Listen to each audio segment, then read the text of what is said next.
उत्तर प्रदेश की एक छोटे से गांव में विद्या नाम की एक बहू अपने ससुराल में रहती थी। विद्या बहुत गरीब मगर बहुत ही शरीफ और नेक दिल लड़की थी। वो बिल्कुल सुंदर नहीं थी। गंजी होने के कारण वो और बदसूरत लगती थी और हकलाती भी थी। इसके ससुराल में सब उसका मजाक उड़ाते थे। इसकी दोनों नंदें काव्या और काजल इसे हर वक्त कोसती रहती थी। एक दिन वो किसी कारण बाहर जाने लगी तो काव्या कहने लगी, कहाँ जा रही हो टकली, और वो भी इतने गंदे कपड़े पहनकर। वो मैं तुमसे ना हो पाएगा। एक तो तुम टकली हो, दूसरा तुम सुंदर भी नहीं हो। कम से कम तुम कपड़े तो अच्छे पहन लिया करो। वो मैं जा जा जा जा जा। तो पूछ भी किससे रही है काव्या? जब तक ये जवाब देगी तब तक शाम हो जाएगी। पता नहीं भैया क्या देखकर तुम्हें ब्याह कर लाया है।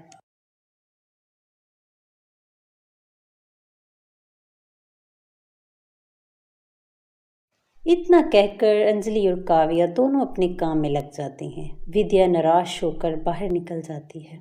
बाहर विद्या को शांति बुआ मिलती है। वो इससे पूछती है, क्या हुआ बेटी, उदास क्यों हो? वो मैं सबने फिर से मेरा मजाक बनाया। कोई बात नहीं बेटा, उदास नहीं होते। तुम कब से लोगों की बातों से उदास होने लगी? बुआ, उन्होंने मेरे कपड़ों का भी मजाक बनाया। कोई बात नहीं बेटा, एक दिन आएगा जब सब ठीक हो जाएगा। तुम चिंता मत करो। विद्या सोचती है, एक तो मेरे सर पे बाल नहीं है, ऊपर से मैं इतना हकलाती हूँ। माता पिता ने मेरा बाल जाने क्यों कर दिया। सब लोग तो मेरा मजाक बनाएंगे ही ना। इतना सोचते सोचते विद्या सामान लेकर घर आती और कमरे में चली जाती है।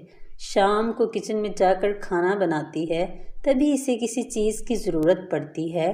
वो तुरंत लेने बाहर निकल जाती है। जब वह बाजार से सामान लेकर घर आ रही होती है तभी इसकी नज़र एक चमचमाती चीज़ पर जाती है। जब वो इसके पास जाती है तो देखती है कि वो एक चमकता हुआ पेन है। वो सोचती है, अरे ये तो एक पेन है, लगता है कोई इसे जहाँ गलती से भूल गया है और एकदम नया भी लग रहा है। क्या करूं? इसे जहीं फेंका तो अच्छा तो नहीं होगा। क्यों ना इसे पे पाँच छपाल कर रख लूं। अगर इसका मालिक मेरे पास आया तो मैं उसको वापस कर दूंगी। हाँ, ये ठीक लगेगा। विद्या को पढ़ने लिखने का पहले ही शौक होता है और इसकी ड्राइंग भी अच्छी होती है, लेकिन इसकी शादी होने के कारण वो अपना शौक भूल जाती है। वो पेन उठा लेती है। काफ़ी दिन जब इसे कोई लेने नहीं आता तो वो इसे कुछ लिखने के लिए उठाती है और सोचती है, काफ़ी दिन हो गए हैं लेकिन इसको तो कोई लेने ही नहीं आया। क्यों ना मैं इसे कुछ लिख कर देख लूँ। एक बार लिख कर देखूंगी, फिर इसको छुपाल कर रख दूंगी। विद्या इस पेन से कागज पर सुंदर सी डॉल बनाती है जिसने एक सुंदर फ्रॉक पहनी होती है। जो ही वो ड्राइंग मुकम्मल करती है, रोशनी कमरे में फैलती है और वो इसी डॉल में तब्दील हो जाती है। तभी वहाँ इसकी सास आती है और कहती है, आए हाय ऐ टकली, तो इतनी सुंदर कैसे हो गई, और ये फ्रॉक तुझे किसने दी? सासू माँ, ये फ्रॉक मुझे इस पेन से मिली। ये पेन मुझे बाजार के पास मिला था, पता नहीं किसका है। विद्या, ये क्या? अब तो तू बिल्कुल ठीक बोल रही है। कहीं ये कोई जादुई पेन तो नहीं? पता नहीं सासू माँ, ये कैसे हो गया? अरे तेरे तो सर पे इतने सुंदर बाल भी आ गए हैं। हाँ, ये तो बहुत सुंदर हैं सासू माँ जी। तू इतनी सुंदर कैसे दिख रही है? रुक, मैं काव्या अंजलि को भी बताती हूँ। फिर अचानक एक आवाज़ सुनाई देती है। विद्या गौर से सुनती है तो आवाज़ पेन से आ रही होती है। वो कहता है, तुम्हारी सास ने बिल्कुल सही कहा है विद्या, ये कोई मामूली पेन नहीं है। ये एक जादुई पेन है। कौन है आप? मैं इस जादुई पेन का मालिक बोल रहा हूँ। ये कई सालों से इसी जगह पर था जहाँ तुम्हें ये मिला है। ये पेन कोई मामूली पेन नहीं है।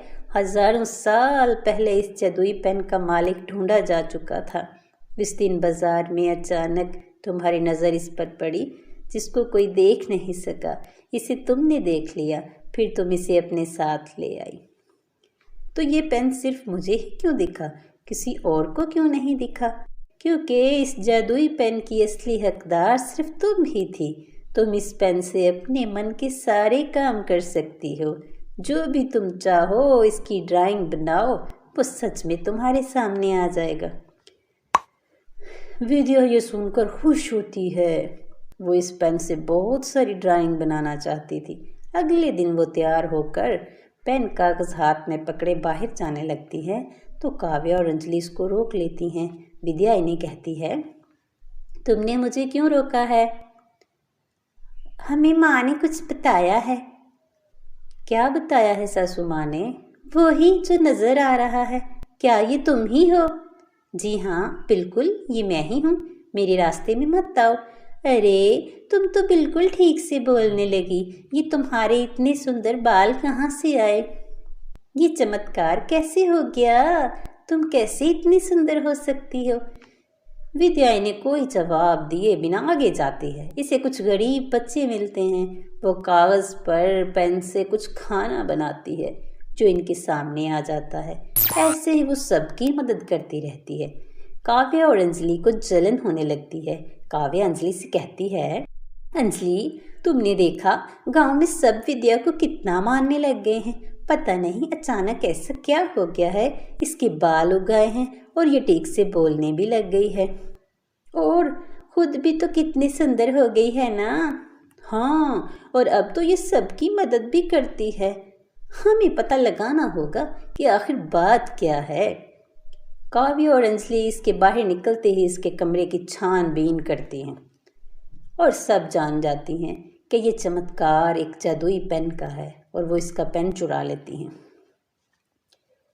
बाहर सहन में आने पर पेन इनके हाथ से उड़ता है और इसमें से आवाज़ आती है, लालची लड़कियों, तुमने क्या सोचा तुम विद्या के पेन को चुरा लोगी? ये तुम दोनों की बहुत बड़ी गलती है। अब देखो मैं तुम्हें कैसे मज़ा चखाता हूँ। इतना कहने के बाद काव्या और अंजलि हवा में उड़कर गोल गोल घूमने लगती हैं और इसके बाद वो दोनों चलाने लगती हैं, हमें छोड़ दो, हमें छोड़ दो, हमें छोड़ दो, हमसे गलती हो गई। हम विद्या को इसका पेन वापस कर देंगी और किसी को कुछ भी नहीं बताएंगी, लेकिन हमें नीचे उतारो। वो पेन इन्हें नीचे उतारता है। वो पेन वापस विद्या को देती हैं और कहती हैं, हमें क्षमा कर दो विद्या, हमने लालच किया और इसके कारण हमें सज़ा मिली। तुम अच्छाई के लिए ये पेन चलाती हो, ये तुम ही रखो। हाँ विद्या, हमें क्षमा कर दो, हमने तुम्हारे साथ अच्छा नहीं किया। विद्या इनको माफ़ कर देती है और वो फिर मिलकर अपने जादुई पेन से गरीबों की मदद करती है और सब हंसी खुशी रहने लग जाते हैं। मज़ेदार कहानियाँ देखने के लिए हमारे चैनल को लाइक करें और हाँ, शेयर करना मत भूलें। हाँ, देखते रहें Story Hub Corner. Bye bye, Tata.